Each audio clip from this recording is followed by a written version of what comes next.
Quand Dieu a changé ma vie et le soir, quand j'ai dit si tu existes réellement pour moi et tu peux m'aider, fais-le parce que moi je ne sais plus comment faire. Et j'ai demandé pardon à Dieu, ce que j'ai compris plus tard en lisant la Bible que c'était la repentance. Le matin, je me suis réveillée et une des choses que Dieu a délivré à moi, c'était le fait que je fumais. Et j'étais libre de ça, donc je sentais plus la nécessité de voilà d'avoir ce besoin et de me sentir un peu partie. Parce qu'avec une seule cigarette, je me sentais comme ça à cause de mes maladies de pneumonie quand j'étais petite.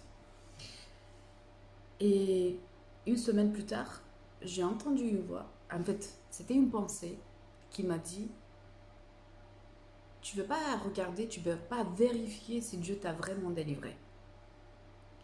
Cette pensée, il me disait d'essayer de fumer pour voir si j'étais vraiment délivrée.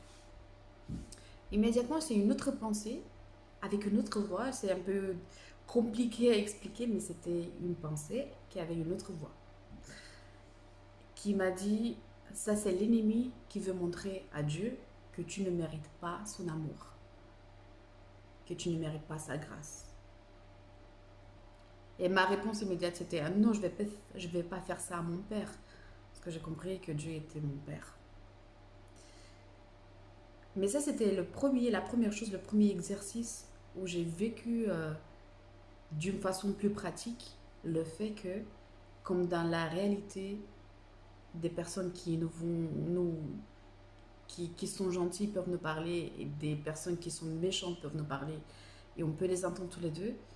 C'est la même chose avec nos pensées, qu'on peut entendre l'ennemi de nos âmes et qu'on peut entendre dans les pensées aussi Dieu qui nous veut du bien. Bien sûr qu'on a aussi des pensées à nous, mais je me suis rendu compte que c'est pas tout ce que j'avais dans ma tête, toutes mes pensées, qui étaient forcément à moi.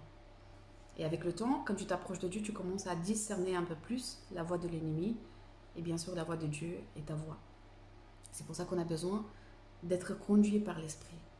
Mais souvent quand on entend, voilà, quand on a des pensées, qu'on n'est pas assez bon, qu'on ne va pas réussir, pourquoi on les combat? On les combat parce qu'ils ne nous appartiennent pas. Donc, comme on a toujours le libre arbitre, la question c'est les pensées et c'est la parole de qui on va accepter.